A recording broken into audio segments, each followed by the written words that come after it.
The Red Death had long devastated the country. No pestilence had ever been so fatal or so hideous. Blood was its avatar and its seal, the redness and the horror of blood. There were sharp pains and sudden dizziness, and then profuse bleeding at the pores with dissolution. The scarlet stains upon the body, and especially upon the face of the victim, were the pest ban which shut him out from the aid and from the sympathy of his fellow men. And the whole seizure, progress, and termination of the disease were the incidents of half an hour. But the Prince Prospero was happy and dauntless and sagacious. When his dominions were half depopulated, he summoned to his presence 1,000 hale and light-hearted friends from among the knights and dames of his court, and with these retired to the deep seclusion of one of his castellated abbeys. This was an extensive and magnificent structure, the creation of the prince's own eccentric yet august taste. A strong and lofty wall girdled it in. This wall had gates of iron. The courtiers, having entered, brought furnaces and massy hammers and welded the bolts. They resolved to leave means neither of ingress or egress to the sudden impulses of despair or of frenzy from within. The abbey was amply provisioned. With such precautions the courtiers might bid defiance to contagion. The external world could take care of itself. In the meantime it was folly to grieve or to think. The prince had provided all the appliances of pleasure. There were buffoons, there were improvisatori, there were ballet dancers, there were musicians, there was beauty, there was wine. All these and security were within. Without was the Red Death. It was toward the close of the 5th or 6th month of his seclusion, and while the pestilence raged most furiously abroad, that the Prince Prospero entertained his 1,000 friends at a masked ball of the most unusual magnificence. It was a voluptuous scene, that masquerade. But first let me tell of the rooms in which it was held. There were 7, an imperial suite.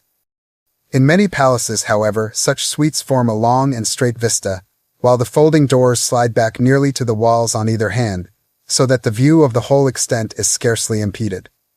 Here the case was very different. As might have been expected from the Duke's love of the bizarre, the apartments were so irregularly disposed that the vision embraced but little more than one at a time. There was a sharp turn at every 20 or 30 yards, and at each turn a novel effect. To the right and left, in the middle of each wall, a tall and narrow Gothic window looked out upon a closed corridor which pursued the windings of the suite. These windows were of stained glass, whose color varied in accordance with the prevailing hue of the decorations of the chamber into which it opened. That at the eastern extremity was hung, for example, in blue, and vividly blue were its windows. The second chamber was purple in its ornaments and tapestries, and here the panes were purple. The third was green throughout, and so were the casements. The fourth was furnished and lighted with orange, the fifth with white, the sixth with violet. The 7th apartment was closely shrouded in black velvet tapestries that hung all over the ceiling and down the walls, falling in heavy folds upon a carpet of the same material and hue. But in this chamber only, the color of the windows failed to correspond with the decorations. The panes here were scarlet, a deep blood color. Now in no one of the 7 apartments was there any lamp or candelabrum, amid the profusion of golden ornaments that lay scattered to and fro or depended from the roof.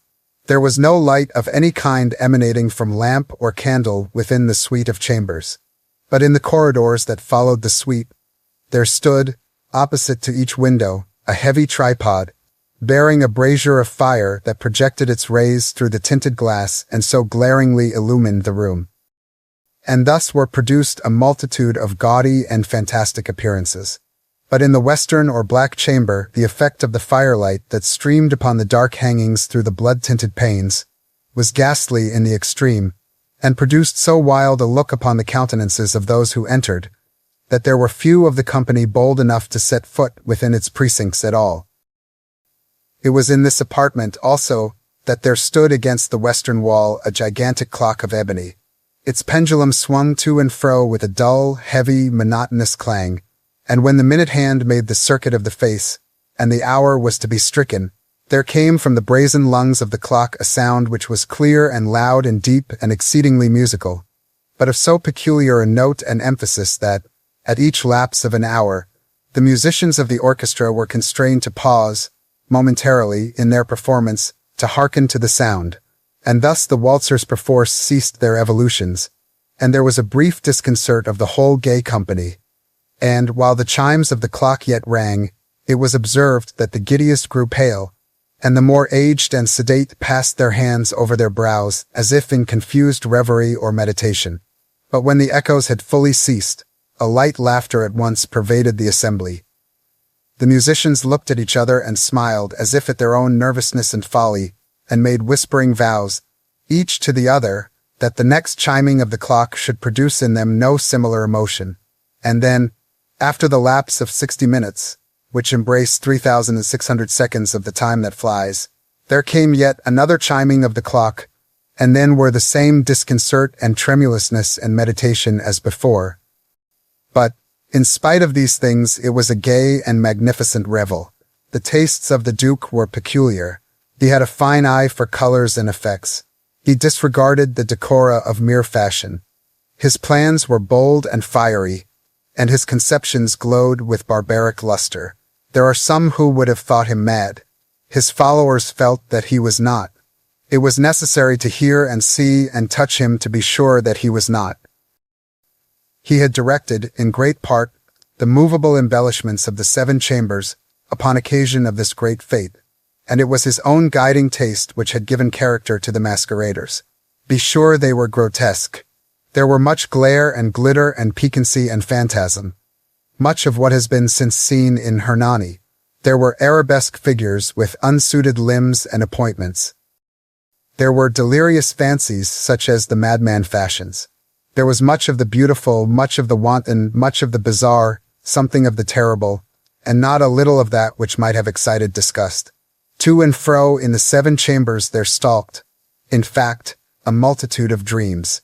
And these, the dreams, writhed in and about, taking hue from the rooms, and causing the wild music of the orchestra to seem as the echo of their steps.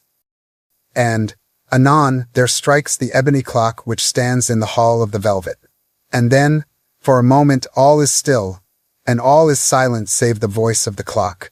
The dreams are stiff frozen as they stand, but the echoes of the chime die away. They have endured but an instant, and a light, half-subdued laughter floats after them as they depart.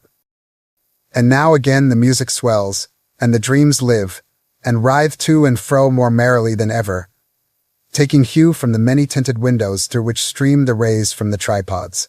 But to the chamber which lies most westwardly of the 7, there are now none of the maskers who venture, for the night is waning away, and there flows a ruddier light through the blood-colored panes, and the blackness of the sable drapery appalls, and to him whose foot falls upon the sable carpet, there comes from the near clock of ebony a muffled peal more solemnly emphatic than any which reaches their ears who indulge in the more remote gaieties of the other apartments. But these other apartments were densely crowded, and in them beat feverishly the heart of life, and the revel went whirlingly on, until at length there commenced the sounding of midnight upon the clock. And then the music ceased, as I have told, and the evolutions of the waltzers were quieted, and there was an uneasy cessation of all things as before, but now there were 12 strokes to be sounded by the bell of the clock, and thus it happened, perhaps, that more of thought crept, with more of time, into the meditations of the thoughtful among those who revelled. And thus, too, it happened, perhaps, that before the last echoes of the last chime had utterly sunk into silence, there were many individuals in the crowd who had found leisure to become aware of the presence of a masked figure which had arrested the attention of no single individual before. And the rumor of this new presence having spread itself whisperingly around, there arose at length from the whole company a buzz, or murmur, expressive of disapprobation and surprise, then, finally, of terror, of horror, and of disgust. In an assembly of phantasms such as I have painted, it may well be supposed that no ordinary appearance could have excited such sensation. In truth, the masquerade license of the night was nearly unlimited, but the figure in question had out-Heroded Herod, and gone beyond the bounds of even the prince's indefinite decorum. There are chords in the hearts of the most reckless which cannot be touched without emotion. Even with the utterly lost, to whom life and death are equally jests, there are matters of which no jest can be made. The whole company, indeed, seemed now deeply to feel that in the costume and bearing of the stranger neither wit nor propriety existed. The figure was tall and gaunt, and shrouded from head to foot in the habiliments of the grave. The mask which concealed the visage was made so nearly to resemble the countenance of a stiffened corpse that the closest scrutiny must have had difficulty in detecting the cheat. And yet all this might have been endured, if not approved, by the mad revelers around. But the mummer had gone so far as to assume the type of the Red Death. His vesture was dabbled in blood, and his broad brow, with all the features of the face, was besprinkled with the scarlet horror. When the eyes of Prince Prospero fell upon this spectral image, which with a slow and solemn movement, as if more fully to sustain its role, stalked to and fro among the waltzers, he was seen to be convulsed, in the first moment with a strong shudder either of terror or distaste, but, in the next, his brow reddened with rage. "Who dares?" he demanded hoarsely of the courtiers who stood near him. "Who dares insult us with this blasphemous mockery? Seize him and unmask him, that we may know whom we have to hang at sunrise, from the battlements." It was in the eastern or blue chamber in which stood the Prince Prospero as he uttered these words. They rang throughout the 7 rooms loudly and clearly, for the prince was a bold and robust man, and the music had become hushed at the waving of his hand. It was in the blue room where stood the prince, with a group of pale courtiers by his side. At first, as he spoke, there was a slight rushing movement of this group in the direction of the intruder, who at the moment was also near at hand, and now, with deliberate and stately step, made closer approach to the speaker.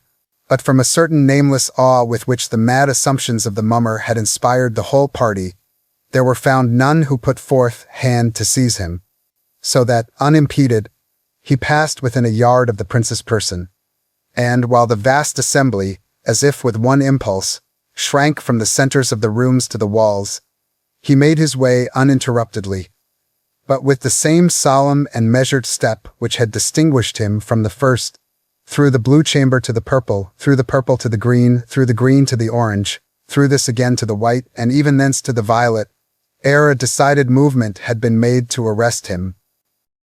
It was then, however, that the Prince Prospero, maddening with rage and the shame of his own momentary cowardice, rushed hurriedly through the 6 chambers, while none followed him on account of a deadly terror that had seized upon all. He bore aloft a drawn dagger, and had approached, in rapid impetuosity, to within 3 or 4 feet of the retreating figure, when the latter, having attained the extremity of the velvet apartment, turned suddenly and confronted his pursuer. There was a sharp cry, and the dagger dropped gleaming upon the sable carpet, upon which, instantly afterwards, fell prostrate in death the Prince Prospero.